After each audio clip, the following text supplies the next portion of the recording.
Well, thank you all very much for coming. It's always a pleasure to be here at the Theosophical Society. I first was in touch with the Theosophical Society right out of college when I went to New York, and I was doing some volunteer work, and somebody said, you know, the way you talk, there's this group up on 53rd Street you should go visit. It's called Quest Books. And that was my introduction, I hate to tell you how many decades ago. But my very first book, which is We Are Not Alone, that was done, I spent many weeks and months in their library in New York. And I have to say the Theosophical libraries are unique in the breadth of their esoteric knowledge. So if any of you want to learn about anything esoteric, go down to the bookstore there. So tonight I'm going to be speaking on Earth's interdimensional life forms and nature spirits, and a bit about consciousness. My field is consciousness, whether it's ET, interdimensional, nature spirits, we're all one. It's one consciousness, one source, and it divides out from source into many different manifestations. Nature is a living, aware consciousness which to date we humans have not yet fully appreciated. And I want to tell you, it's really pertinent with Sandy that's just occurred. A little story from my own life. I was out in St. Charles, and we had those little microbursts that you know, the trees start whipping up high. And I came home to find that my beautiful old tree in the side yard had fallen down. And it was amazing because there was the garage, the house, and out here there was a driveway. Well, when I walked in the house and I was with a friend, all the nature spirits came running to me, and they came like this, we're so proud of him, we're so proud of him, we're so proud of him. And I went, what? He fell. He worked so hard. He fell the only way you could fall and not hurt anything.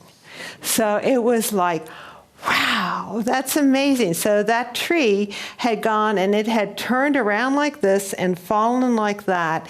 And it's a way when you are working with nature around your house, talk to your trees, talk to your rocks, and work with them to keep your house secure in all these earth changes. It really does work, okay?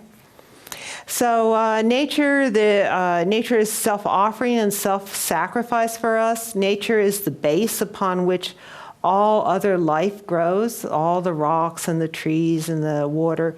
We all exist and have evolved on top of her. She connects the globe together in intricate frequency grids.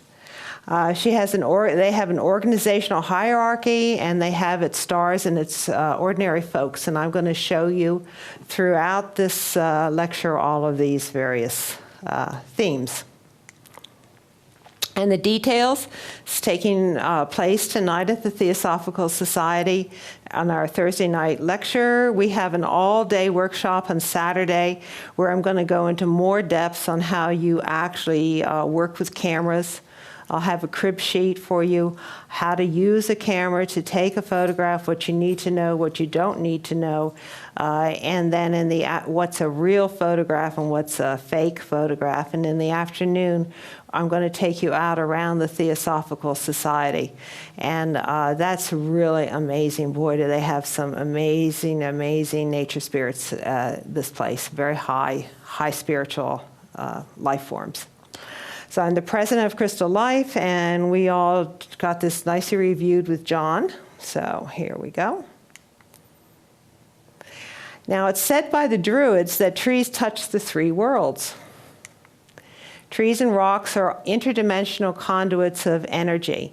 And now our modern technology has advanced to the point where digital cameras in the hands of sensitives can document some of nature's ability to do so.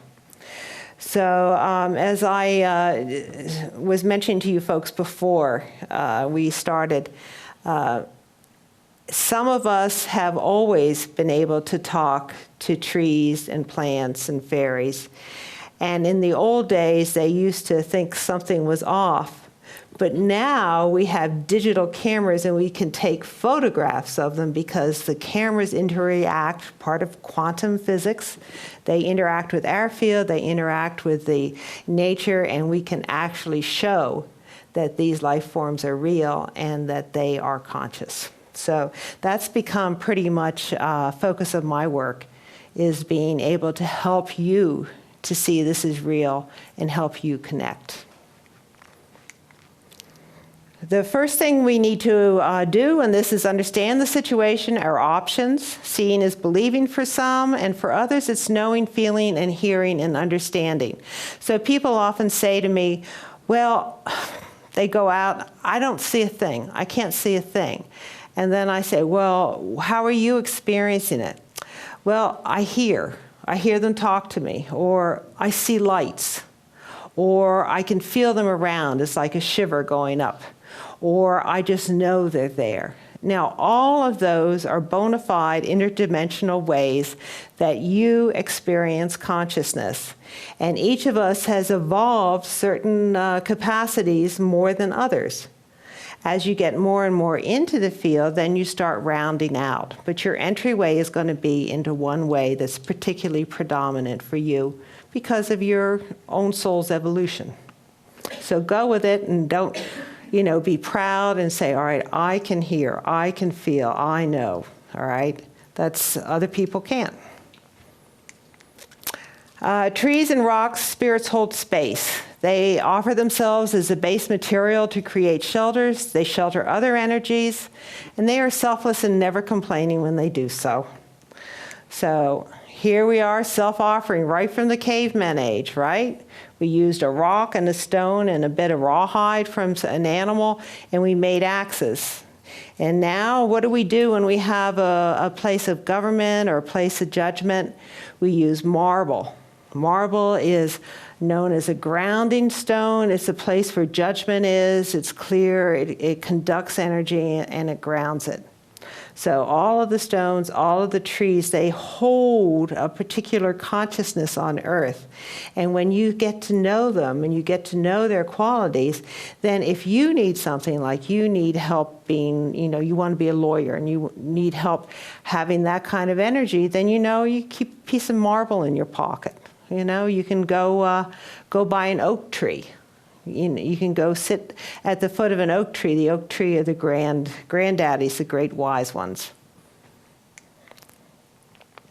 Now, I'm going to show you a bit about trees as they hold energy.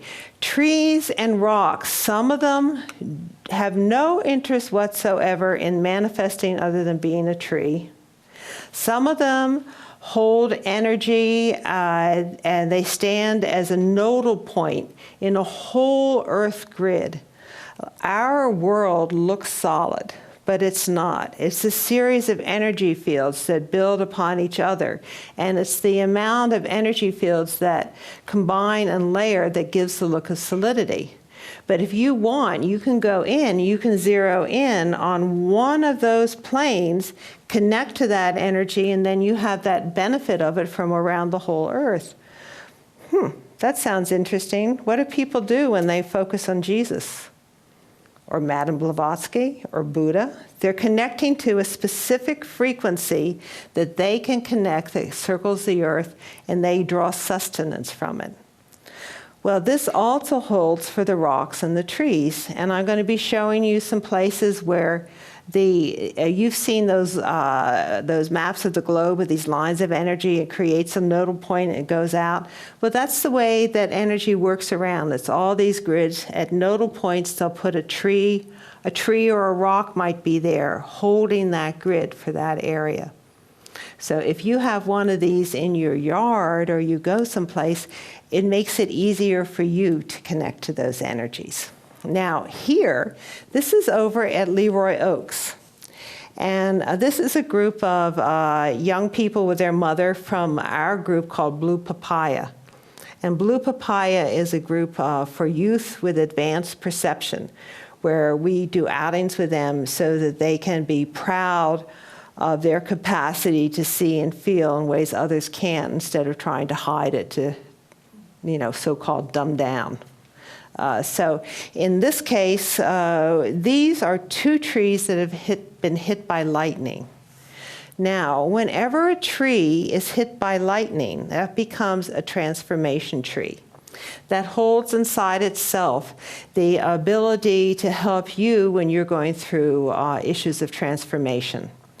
And if you have experienced a tree around in your yard that has been struck, get a piece of the wood. It's very nice to keep that around. Then when you're going through a hard time, you have to make some changes, you don't feel like it, you can just hold that, and it helps.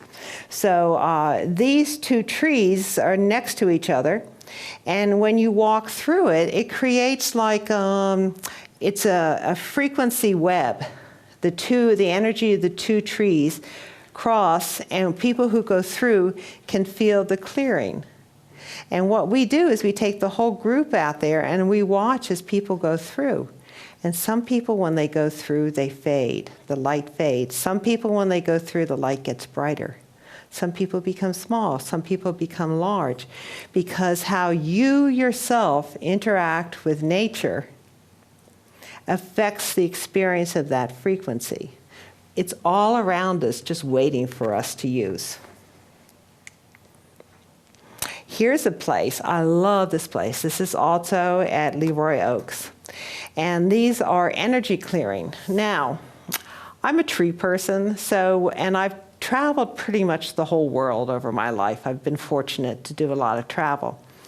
And when I travel, I usually like to eat the local stuff, and that sometimes doesn't agree.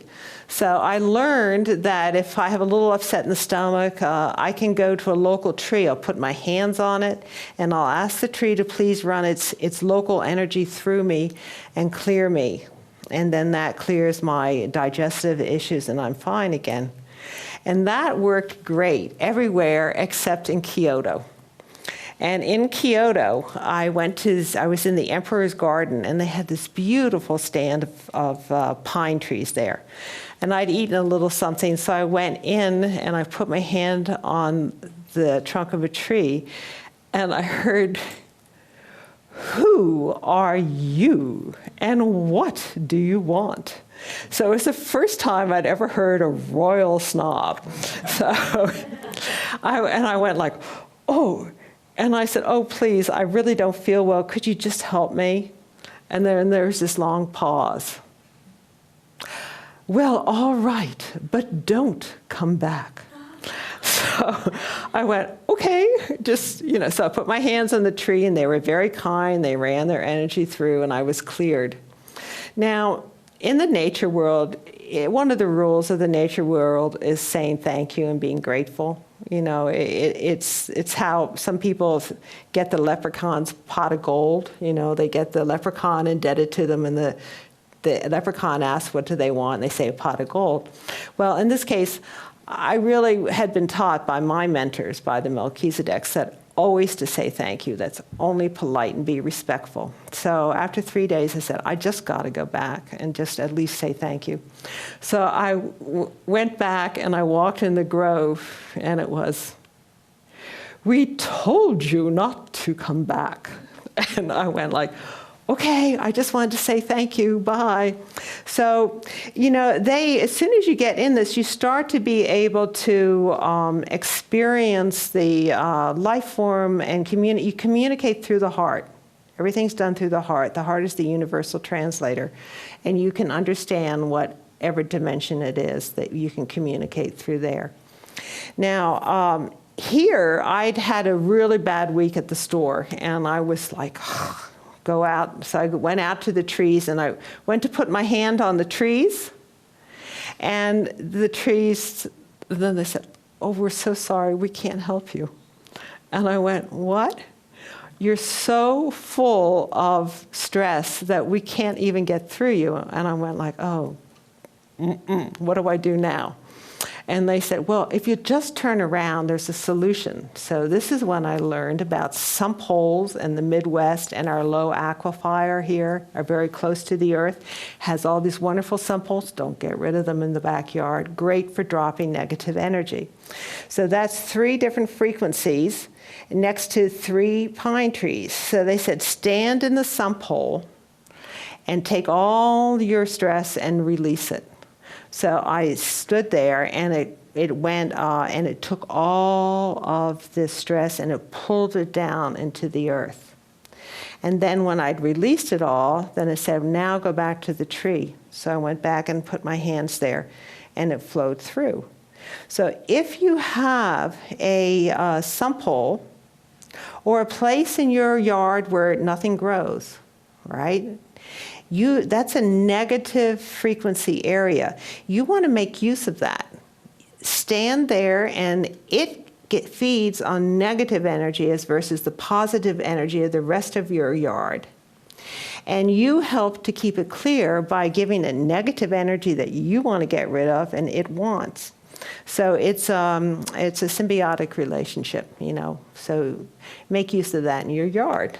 And there it is. And I took people out when I did a photographic outing up in Geneva. And 2 weeks later, all these people were coming in the store. This had been their favorite place, and everybody was going back there and making use of it. So, we'll find someplace around here on Saturday. Now, I talked to you about global connections. This is off Route 94 in Wisconsin, going up to Minneapolis. It's called Castle Rock.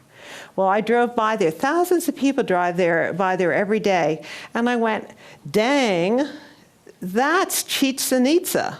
Now, how many of you been to Chichen Itza with the Shakmul up on the, right here is the Shakmul with the offering.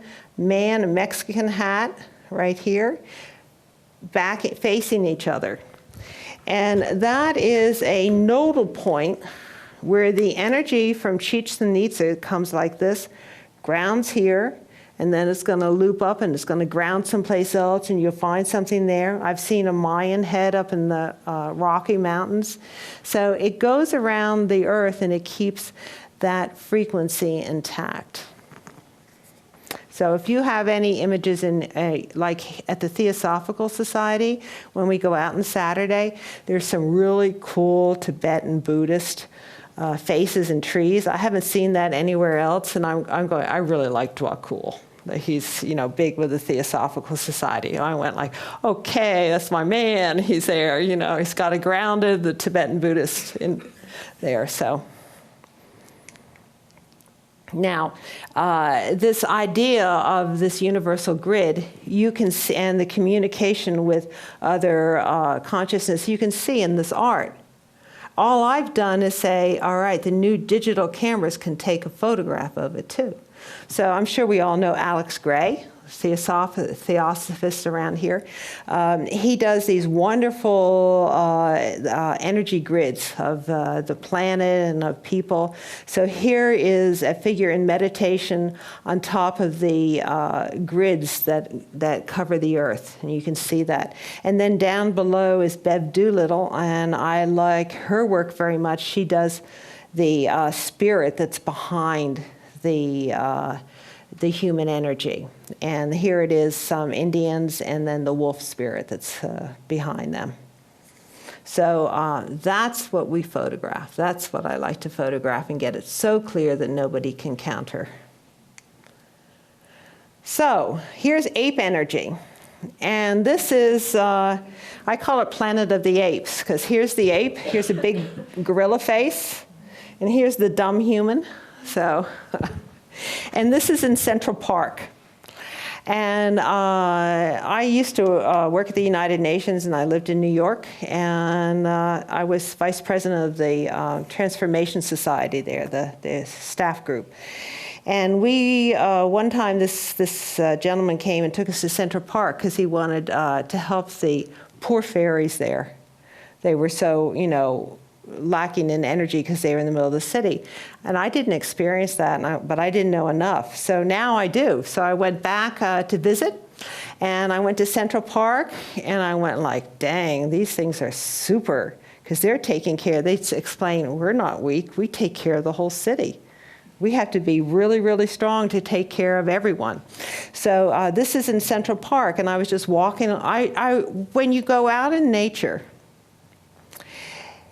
you are respectful. So you go someplace when you want to do this, and you greet the deva or the energy, however you consider it, of that area, and say, I really would like to communicate with the nature spirits, get to know you, interact with you, serve with you if there's anything we can do together.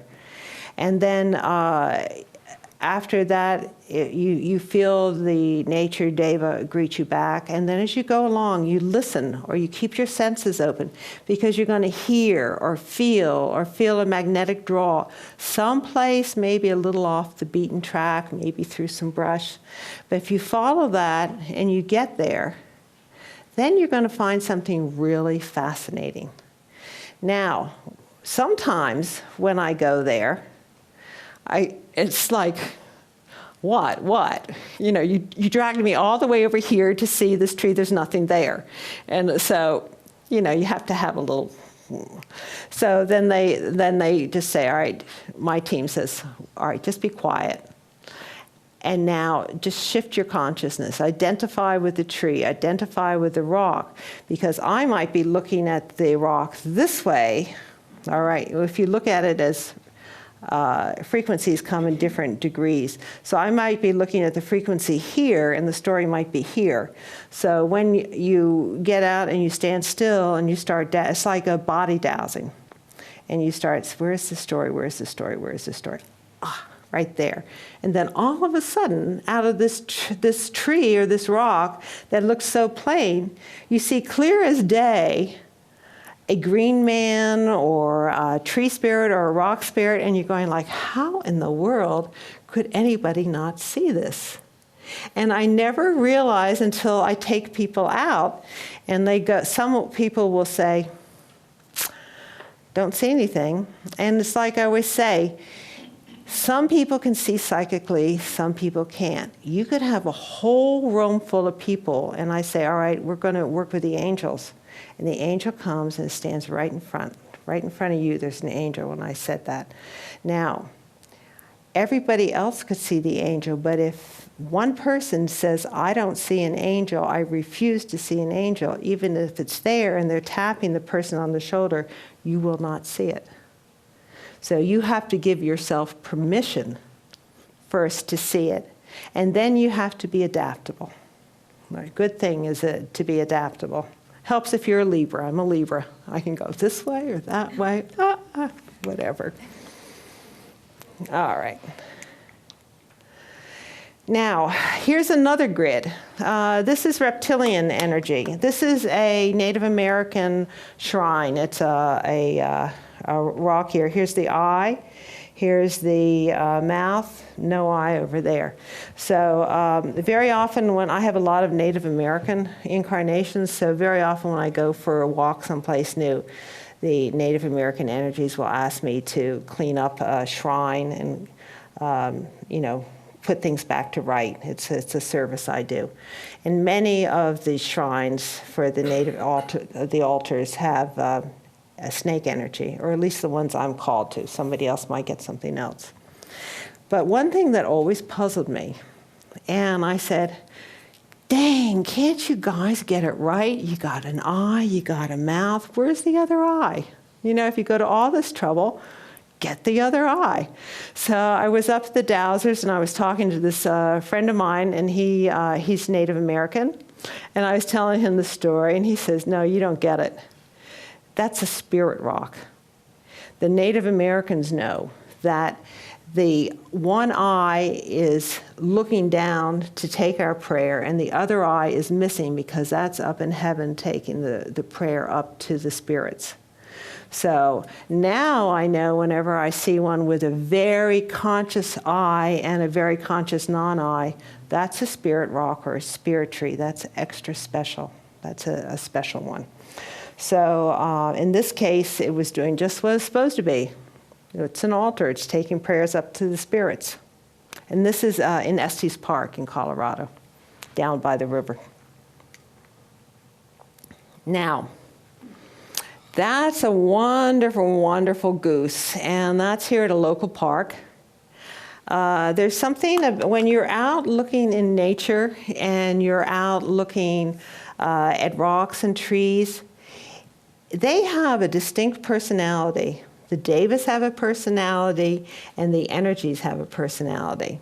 Now, one of the places I found out about that was when I used to like to take a walk through a local park, and there was always this one bare spot, and I wondered what it was. So when I got to the point where I could pose questions, I said, how come the bare spot? And they said, oh, well, and now I do this in workshops. All right. The Devas have realms. It's a hierarchy, Earth Deva, and then they go down and down and down and down, even to a single plant and even a single leaf. But they said, well, this is one Deva's area, and this is the other Deva's area, and that where they come like this, it creates a point of chaos, and that's a clearing. It's like when you're doing wine and you take something of another scent in order to clear the palate, or when you're doing perfume and you have to clear the palate.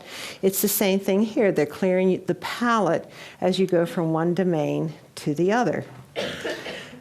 That also holds true about the energies of the different areas. So in the case where it's out in the middle of the woods, the trees in general don't have humans around to identify with. They might identify with buffalo spirit or ET or something, but often what it'll be is an animal. And the trees, when they get to a certain point, if you've been hanging out here for 200 years, right, you know, you want to start doing something. So some of them like to manifest. And once they get the idea that they can manifest a form or a vision, then they start developing it. And you have one face, once you see one face, move around, because they've probably manifested others of different kinds. But they do it with something that they either admire, or a story that's occurred in their vicinity, or a tragedy that's happened in their vicinity, or some energy they want to hold. So in this case, this tree was out in the middle of the wild, and all the wild geese would fly over. So it said, wow, those geese, they can go up and go anywhere they want, and it manifested that image of the bird. And then there are other types of grids. Now, I've come to call this buffalo spirit. And if you could say I'm from Missouri, I'm not from Missouri, but sometimes I feel like I'm from Missouri, because I'm always saying to them, prove it, prove it. So, you know, I went to a very academic college. I went to Swarthmore College. That's about as academic as you can get. And everything is there. You have to prove it. So here I am doing something that's really hard to prove. So they kept, when the nature spirits tell me to take a photo, I take it, even if I don't see something there. And I kept taking pictures of this. I said, why do you want to take me to take pictures of these that don't even have a nose? And then after a while, I have so many thousands of photos now that I can put them in categories. You know, I'm able to tell gnomes and all. And this one is a buffalo spirit. Here's his eye, and it comes down like this, and it has all the buffalo energy. So, and around here in the plain states, where there used to be a lot of buffalo, I've taken a lot of images, very, very strong images of the buffalo spirit. So, we're talking organizational hierarchy. It's tightly organized into cascading units of responsibility. There's Earth Deva to fairies for each plant. There are pocket of energies for specific purposes. There's your own backyard and the Theosophical Society backyard. And everything changes, so enjoy the moment. So one of the things that I learned was I would take beautiful photos of this absolutely gorgeous tree. And I come back next year and the tree had fallen in a storm.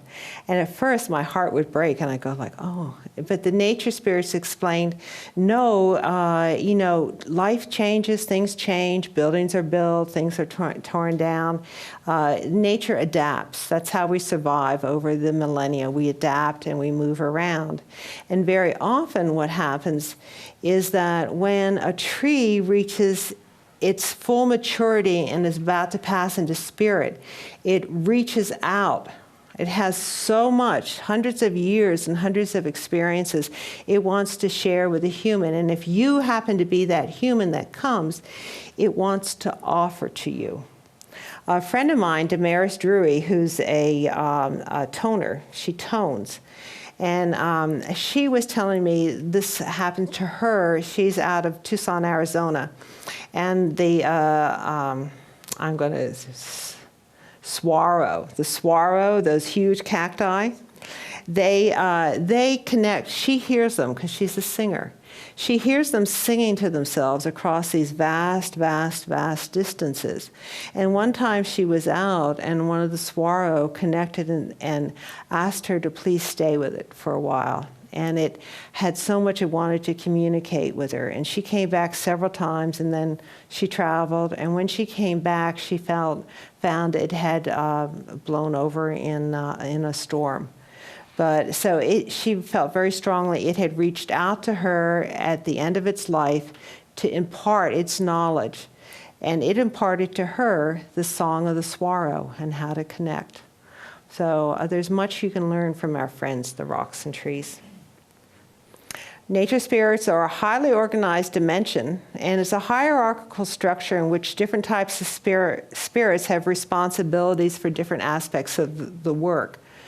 I was up at one location and that my brother had told me about. He's up in Barrington. And I went out and I heard this, help, help.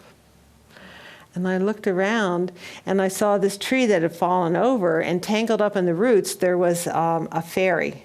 And the fairy was all tangled up. And I went like, oh, he says, help, get me out, get me out. But there's something that just wasn't ringing right about it. So when you're in doubt about these things, don't act, just observe, all right? Because this complex world. So I thought about it, I said, all right, I'm going to continue my walk. And when I came around the second time, as I came up near, the deva of that area came to me and she said, don't help him. You're not to help him. This is before, because I was thinking, what should I do? And I said, why? And she said, it's his fault that that tree fell, and he's being punished. And I went like, okay. So I went home that night, and then I asked my brother, I said, that tree out there? And he says, that's the most amazing thing. I always loved that tree. That was my most favorite tree. It was so big and strong. And one spring, for no reason whatsoever, it just fell over. So I went, oh, that fairy wasn't taking care of its responsibility, and it was being punished. They punish their own if they don't behave properly. So that fairy was there for 3 years, and then the 4th year when I went back, it was gone. So he had his punishment and went on. Now, I call it Scenergy, scenes with energy. So here is Olmsted Point, a very, very famous point in Yosemite, California.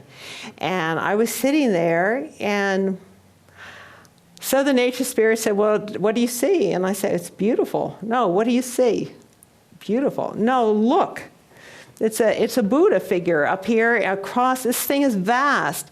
Here's the eye, here's the nose, and over here is its sidekick. Most high-level nature spirits have a sidekick, a familiar, somewhere around nearby that protects their back, just like should protect our backs as humans with our guides. So that is there. Everybody see that? Some people can see it and some people can't. Okay, look. Need help? You need help seeing it? Okay, here's the eye. All right. Here's the nose. Okay. here's the ear. So it's one side of the face because it's spirit. So that side's not, that side is there. And then on the other side is his familiar, his captain of the guard. So it's like here in his mouth and his eye, looking in his chin, looking and protecting him. Okay. So if those of you, I'll just pause one more moment. Nature spirits are also at the micro level. This is 2 inches tall out at Leroy Oaks. I had this new lens. It was a macro lens. I went, I gotta try it. So I put it on, I went there, and I said, okay, what am I gonna do? And this little fairy came up to me and she said, I know, I have the most wonderful place. So I followed her and she was traipsing along, having a wonderful time. It was a whole mile through the woods. And I finally got down to this little stream. And again, I said, like, what? You took me all this way. I don't see anything. And she said, just wait. So I sat, and then I identified and moved into the frequency of that area. And then I turned around, and there was this dead log, this big, this little man saying hi to me. So that's him. Can you see this? All right, yeah, eye, mouth. So you can get them any size. Now, the personalities can be simple or they can be highly complex, just like humans. They're the so-called masses, and then there are the stars. All right, so you're going to see some of this variation. And they can wish to outwardly manifest or to have internal interest over. It's just like people. Some people, they don't want to do anything. They just want to be quiet and, stay at home. And other people, here I am. So, and it could be a simple story or a very complex one. Now I'm going to show you some interesting ones here now. All right, this is the Philosopher-Warrior. These are the green people. They are the philosophers and teachers of the nature world. I am very, very fortunate to call the green people my friends. When I first went out, it was a progression of getting to know who I was working with. First, they were helping me. I could hear them. And then they told me I did very well. So I graduated to being able to see a green orb. And when I would see a green orb and get a green orb in my picture, I knew I was in the zone. And then that graduated to actually being able to see the green people and to photograph them. So very often now what I'll do is they will lead me to the place where the green person lives. And we have some nice ones out here. And then I'll take the photograph. So here, this is a black walnut tree. And with his eye, the mouth. Now they have a shield, the green people. And it comes up, you see it when you see the plaques of green people and the leaves coming out and the face in the middle. Well, sometimes the shield comes up like this, and that's the young warrior, all right, the one. And then sometimes it lies back flat like that, and that's like the ladies and the older ones that are not in the warrior state. So this is a warrior in his prime, a green person. And, and on Saturday, I'll be showing you some other pictures of the other kinds of green people. I have a number of those. This is royalty.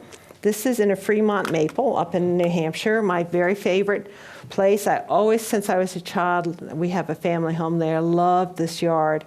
And finally, this time, a couple of years ago, I went in and I looked at it and I found, my God, there are fairy trees all over the place. So this beautiful lady, if you see her eye, her nose, her mouth, and this beautiful swag of hair like the 101 Dalmatians, that swag of hair up. So, and she looks a little surprised, like she didn't really want to pose for me, but okay, And this is the merchant class, and that is also one of the Fremont maples. What I did is I used Photoshop because I went to study at COD. I had to learn how to take photographs. I'd never taken photographs in my life because my mother was a professional photographer, so. So this, I cut this out using Photoshop, but you see, this was all what was in there is just hard to see in the whole broad thing. So he has his hat, his face, and his familiar, which is a bear. Most spirits, nature spirits, as I told you before, they have a familiar, somebody who protects them, who's somewhere around. And that's mimicking what we have. We have spirit guides. We have a whole team that's always with us. It's just most of us were told to tell them to shut up when we were little, and since it's a free will world, they shut up. If you ask them, could you just work with me, they'd be happy to work with you again. Usually they work now by trying to make you think it's your idea. You know, they have to do that. But that's the familiar there. Okay, and then we have the complexities. There are two stories I'm going to show you that are very complex, and I'm going to ask you how in the world this could happen among so-called inconscient matter of trees and rocks. These are so complex. It blew my mind. So, and it's love is the connecting energy of these stories. There are going to be two stories that took place over time and space.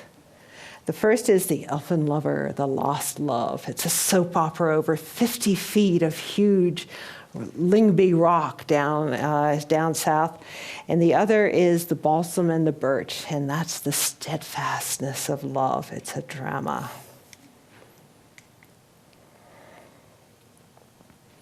So here is the Elfin Lover. Now, this took me a long time to see. They kept telling me, take a picture of it. So just enjoy that. I'm going to break it down, see if you see anything there, all right? Now, in here, I'm going to show you the parts. This is even better than Picasso. Where did he get his ideas? This is a lady.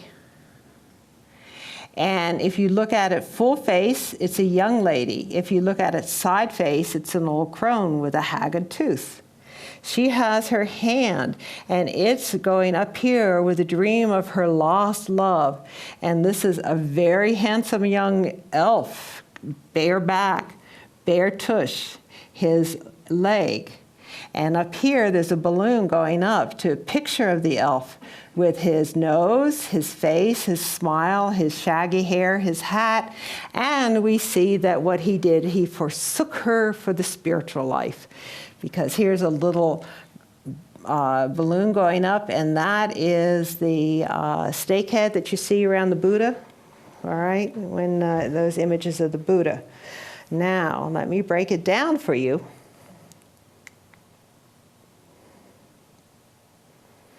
There is the crone leaning over and with her hand down there and this balloon spinning out. Here it is, the lady. If you look at the top, front forward, her eyes and her sweet little mouth and her little hat. And here she is in old age with her bigger hat and her eye and her little toothless hag looking sideways. So,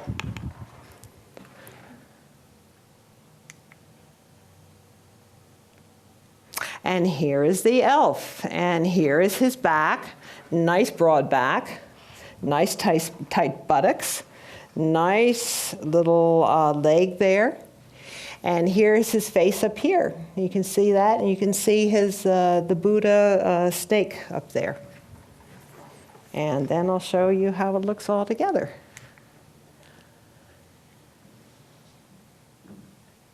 And all that is Lyngby rock. It's just sandstone with iron in it, worn away by generations, and that's at Garden of the Gods in southern Illinois. They have a big walkway built there. Thousands of people walk by it every day. How many of them ever see that whole story laid out for us? Yeah, amazing, amazing. Now here's the other story. It's called The Balsam and the Birch. This takes place up in New Hampshire, up where my family has a place, and there's a national forest right next to it. And I love walking through there. It's so beautiful. So I'm walking through one day, and I hear, I love you, I love you, I love you, I love you, I love you, I love you. And I'm looking around. There's nobody here but me and the trees. There's not even a bear around. So then I go like, huh. And then the Dave of that area says, would you like to see what's happening? And I went, sure. So she led me up and around and up to this little hillock, and there was this pine tree, a fir balsam, and a birch kissing. And she explained to me, she took me out for 3 or 4 times after that, and she explained to me that she was very, very, very proud of her work. And these were her stars. That throughout her area, it's very cold up there, right? Northern New Hampshire, almost up to Canada, eh? And up there, the balsam is very strong but very severe. And the birch is very soft but very weak. So she did an experiment of putting balsams and birches next to each other to grow and support each other, so, for the softness and the strength. And over the next 3 times I went out, she took me around and she showed me a whole bunch of variations of birches and balsam stories. Some of them worked out, some didn't like each other, they pulled away. There was one with 3 bachelors courting 1 birch. But this one, she said, was the most powerful because they were so steadfast in love. Now, this has a sad story too, because I'll show you. Here's up close. You can see them kissing, and you can see how the birches, the balsam just loves her, has it around here, a little eye and that kiss. But the birches have a shorter life than the balsam, and the birch was dying. So over the course of the next 4 years, I kind of tracked what was happening, and here is 2 years later. The birch has died and is pulling back because it's on a cliff, and the balsam is reaching out. It's like he wants to touch her face almost, just like touching. You can see the mouth is growing eye and a mouth, and here it is. She's just pulling back. And then 4 years later, now the birch has fallen down, but he won't let her go. And he has taken all of his arms, and he's been cradling her for 4 years.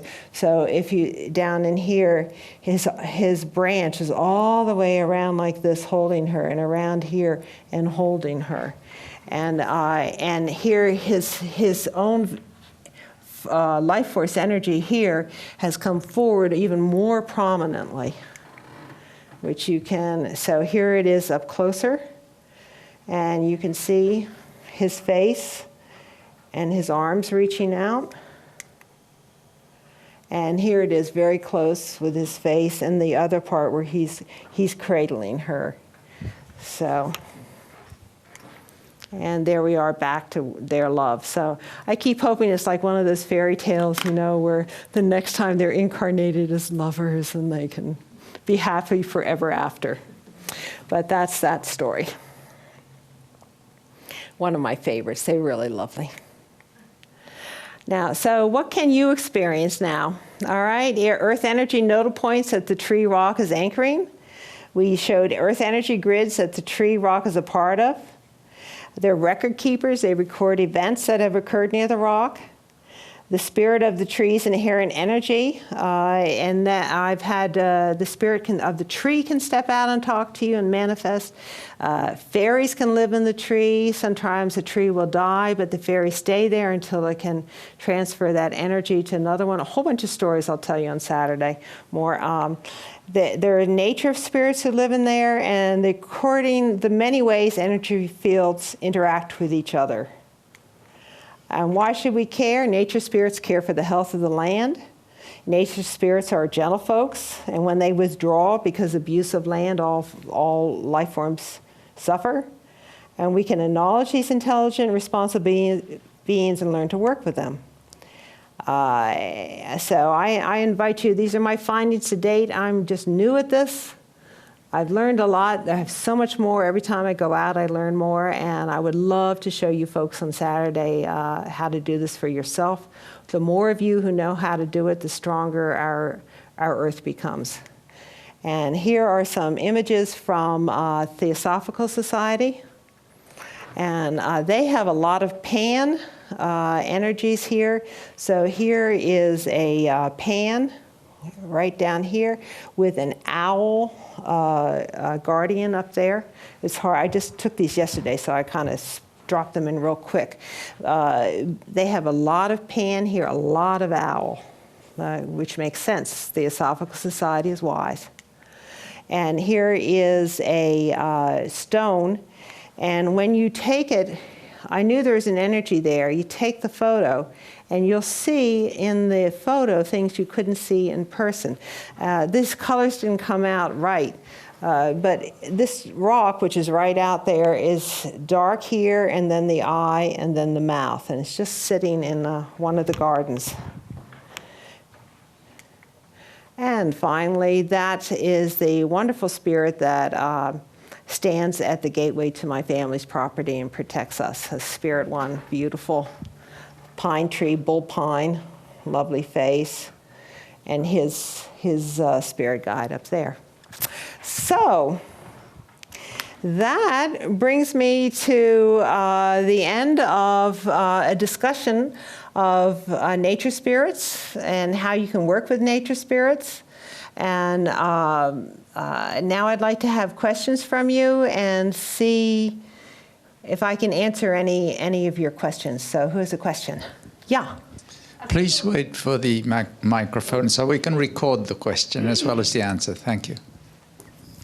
A couple of summers ago, we had what we were told was a fairy ring with the mushrooms that grew, and there were, 40 or 50 mushrooms that just grew in this northeast corner of our land, our property. And, but in the next summer, they did not come back like that. There were a few, but not the plethora of so we needed to know more about the fairy ring, if you can. Sure. How many times does a Democratic convention occur? Every year. Every 4 years. Every 4 years. Okay. So maybe in 4 years it'll come back. Who knows? It was obviously a convention. The fairy rings are a place where they mark out the territory and they gather. Very sacred, and don't mess with it. I know a woman who had very good knowledge of nature but was not respectful. And she found a fairy ring, and she and her fiance went and invaded it and made love there, which was, and then they had twins, and one was fine, but the other was not. And it was a sign, it was actually a soul that got pulled in with their energy from the fairy world. So you want to be respectful. When you have that, that's an honor to have it there, but, be respectful. So it's true. Anytime you see a fairy ring, respectfully ask if you may go in. And then if you stand in there, it'd be good to have somebody with you, because, that's an entryway to the fairy world. So whenever you go into a portal, make sure you have a way to get back. Okay? All right. Other question? If you and I were drawn to the same tree or rock, would the spirits in that life force speak differently to each of us?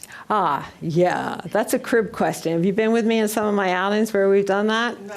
All right, it's a very interesting question. If you get a very mature tree that has a very complex, like some people are complex with many aspects of their personality, like for instance, if my son, when he was 5, was talking to me, he would see a different person than somebody socializing with me at a party.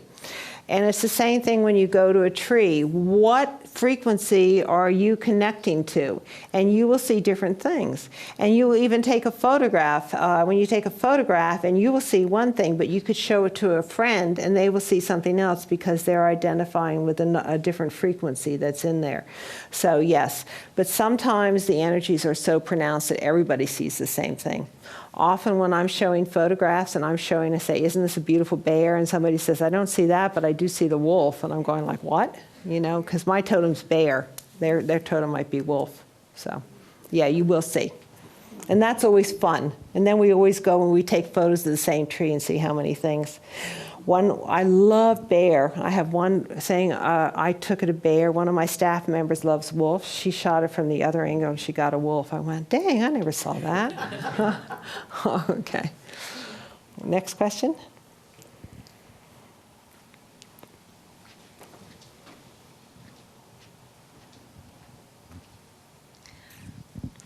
I've been told that we all have a spirit guide that are with us, that are dedicated to us. And I have a banyan tree in Florida that has come to me as my spirit guide. Do those spirit guides stay with you all your life and are dedicated to you, or do they tend to come in and out of your life? Oh, okay. That's my first book, We Are Not Alone. All right. A Guide to Interdimensional Communication, and I suggest you read that. I go into that very thoroughly. We all have a team of guides. This world is so complex that the Great Spirit is not going to bring us down in here without a lot of help, all right? So some people are there with you. Before you incarnate. All right, this is my version. There are many other versions, so, take it or leave it, okay? So I'm just prefacing, by that because I'm seeing a lot of different things here. But before you incarnate, you gather together your team, who's going to be with you on Earth. And you might be the point person this time, and the next time you might be spirit, somebody else might be, or it might be angels, it might be, whatever that is. And then you come down and you are being supported by your team, whether you acknowledge it or not. Okay. Then, as you go around, you're going to work with others. Everything has a spirit that's above the physical. So if you want to become a doctor, then you would be connecting into the doctor morphogenetic web, and you would get spirits from that. If you were out in nature and you wanted to connect to nature, you might connect to the deva of that area, and when you leave that area. If you make a really strong connection with a banyan tree, and it's down there, and you choose to, you can connect through time and space doesn't exist. It's really just to keep things organized. So you can be with and draw from that connection anywhere you want. But should you choose not to manifest it, then it's possible that that connection, it's like friends. If you don't go to your friend's house every day, you grow apart. So if you choose to keep that friendship, yes. But if you choose not to, then it becomes somebody I once knew, who I was friends with and not anymore. So you have all those variations. Okay? Another question. There's a lot of talk about 12-12-12 ascension. Mm-hmm. What does the Devic kingdom say about the ascension of the earth on 12-12-12? I am not a numbers person. And I'm not, I see sacred geometry, put me near a number and I go like, what is that? So, that is not something, there are people who focus on that. I focus more on connecting my team saying, don't worry, you're going to be okay. Me personally, just, I just do it that way. It's a big world and there's so many parallel stories going on and so many intergalactic, everything going on that, and so many people telling you and you're going like, that's a bunch of, so I don't go there, sorry. Yeah. Your first story was about talking to nature spirits, is that like communicated out loud? I mean, do you No. talk to them out loud, or do you talk to them in your head? I myself personally, I was brought up as a Quaker, and I did 30 years in an in-city ashram with meditation, so I'm used to internal. And I have no problem connecting to anything internally through the heart, because that's how I was taught, always go through the heart.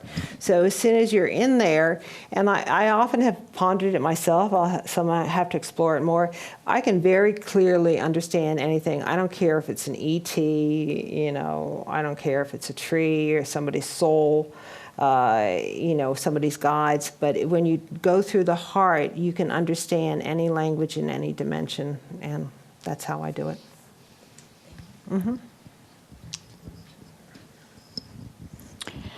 I was wondering if maybe children could relate to these spirits maybe more easily than adults who have all these layers and they've been taught, don't think this way and this is not rational and so forth. But I was wondering if children with encouragement might have an edge on this. Okay, that's a very nice question. Thank you. That's why we have blue papaya for the youth. I often find that there's two parts to that. Number one, the children. The children, especially the new children that are coming in, it's very normal and natural for them to be aware that everything's communicating with them. The chair. You can talk to your chair and see whether it likes the way you sat on it, or you can talk to your pets, your trees, whatever, and have no problem with it answering back. The problem that they have is that in the schools, there's so much emphasis in dumbing down and the lowest common denominator that these children often feel that if they say anything, they'll be ridiculed. So they often, when they come into blue papaya, they come in like this.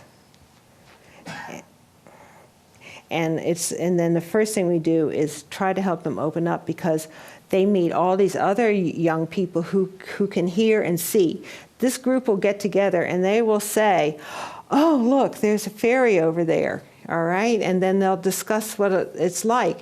And one little boy came in, he says, yeah, I see that. He has this great red coat on. And they looked at him and said, he does not. He has a green coat. So when they're interacting with each other, they can stimulate each other and they can really start honing all these energies. All right, now that's one thing, and we encourage that. The next thing is we're moving into a new world. I call it new world, no numbers attached to it. And in this new world, the veils between dimensions are getting very thin. So where people used to be able to say, well, I was going to go to work today and was going to be up Randall Road, but a hunch told me I better take Main Street instead, and then there was a big crash and they missed it. And they say, boy, that was a good hunch. Well, now they have to say, wow, that was my angel. My angel told me, or something told me. So they can't deny anymore that there's something more than the third dimension. And if they're smart, they're going to learn what it is. So, they can make use of it and not get left behind. So, okay. You had the story about the tree that fell just right so it didn't fall onto a house. And I was thinking and watching pictures from the storm where they're now shoveling sand out of streets. Are there situations where nature spirits just really want to reclaim their space? Do you know what I'm saying? As the nature spirits explained to me, no. Okay. Because everything moves on, and we're nature's children, and they want us to succeed. They want us to grow, and they want us to be really good. And they also don't look at time the way we do. It's a very long stretch. In fact, pertinent to that, I was up on the gorge, Great Gorge in Washington State, and I looked and I saw this beautiful image of a rock with an Indian with a feathered hairdress coming in grass, and he was looking down over the river, and all these cars going by and the boats going by. It was all polluted down there. And I said, oh, wow, you're really beautiful. And he was a little bitter, and he said, I will be here long after you puny humans are gone. And he looked down there, and I went like, okay, I believe you. But so in general, you don't, but I'm sure you could find a bitter tree somewhere, just like humans. But in general, the good people, want to support and help just like good humans do. And disasters happen to everyone. If it happens there, then they also have to pick up and move on. What is sad is that many times I've seen the destruction of a woodland by modern developers who just come in and they just sweep thousands and thousands of years and generations of all the nature spheres. They sweep it off and it's dead. You don't hear anything, you don't see anything. They put up these houses, and then people have to invite the nature spirits back in. So, we should be a little more conscious there. And there I often have to go, and there are these little colonies of refugees around the outskirts, and they get invited back in. So, but then they don't want to hurt anyone, they just want to work with us. And especially now, because we've reached the point where the nature spirits told me, if you ever find wake everybody up, tell them to work with us, because we want to work with you. For a while they went away, there was a separation, now they're coming back, because if Earth goes down, they go down. And we've reached the point where we could take Earth down, so they're coming back and working with any receptive people to help reclaim that balance that should exist everywhere.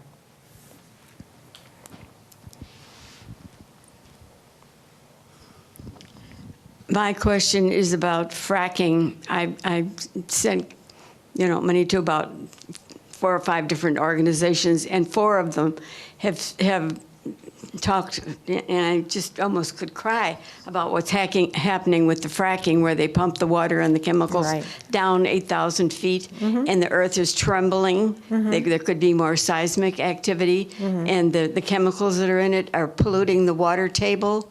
To me, this is the rape of Mother Earth. Well, we've been doing that to her for quite many generations. 23 states have raping sites that have been, Yeah.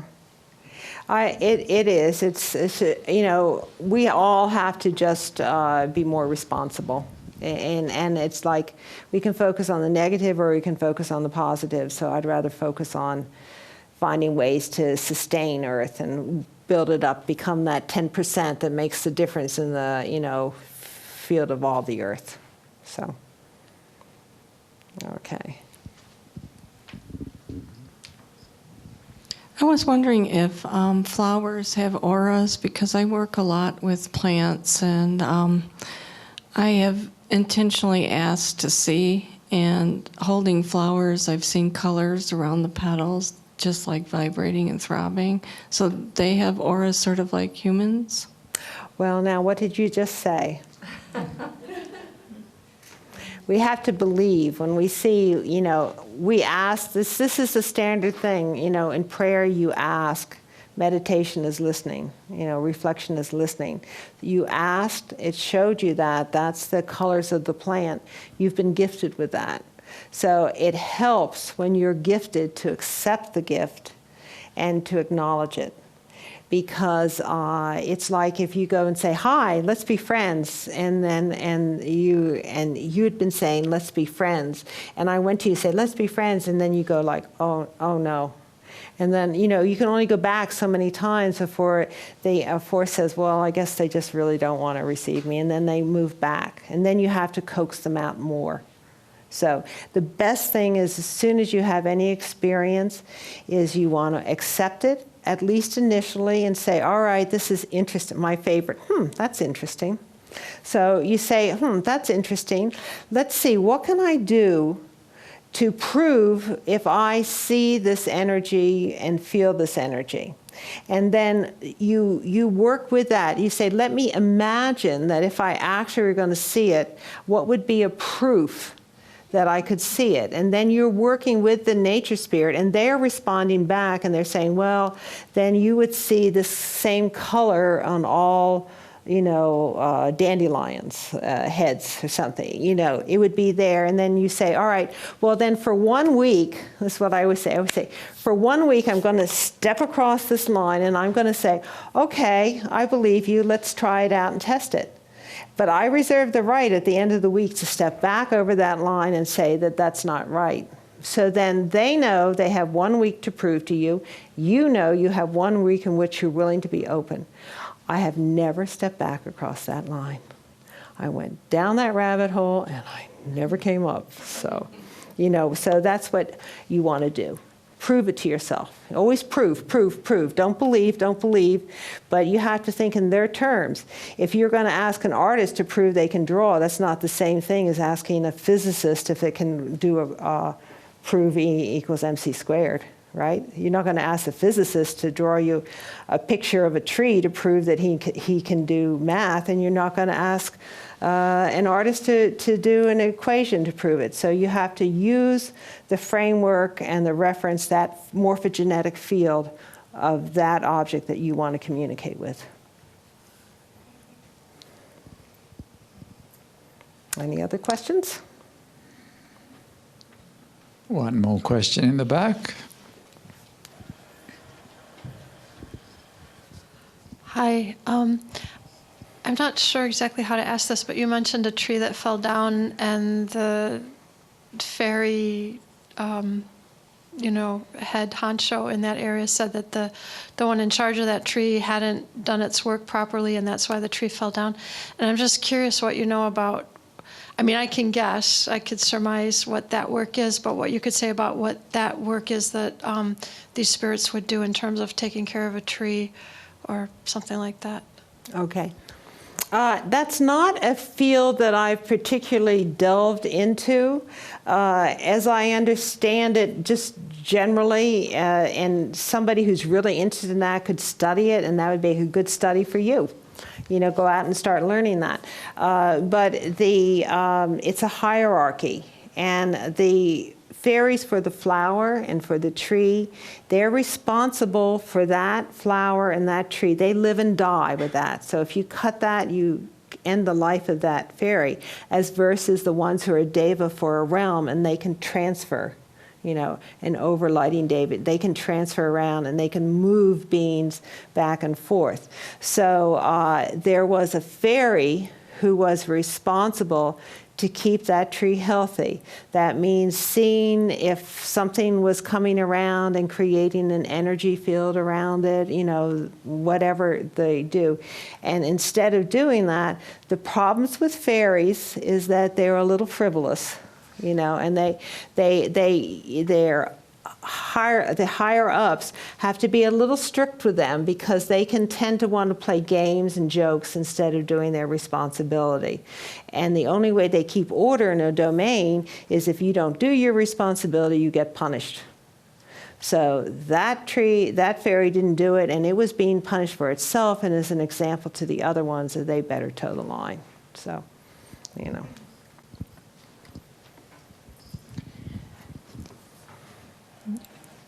I guess I'm looking for a couple, boiling this down, but if one were to walk into the forest, and you have a great love for the forest, but you really haven't been tuned into fairies and this whole spirit world, are there some basic, very fundamental kind of techniques that a beginner could use that, or 2 or 3 kinds of techniques or sensitivities or areas that one might be aware of when you're entering these areas? Yeah, it's one thing to be told. It's another thing to practice.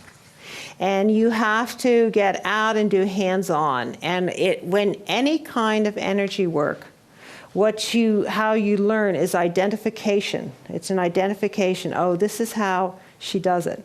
This is, So I say, all right, when you go out, you need to go like this. You need to take your camera and you need to identify and work with that. There are all these techniques that I spent a lifetime learning and that need to get out. Every single one of you needs to be able to connect to the nature in your property and the nature around you and, really help and do it. Okay. Well, thank you very much, Atala. A hand of appreciation would be appropriate.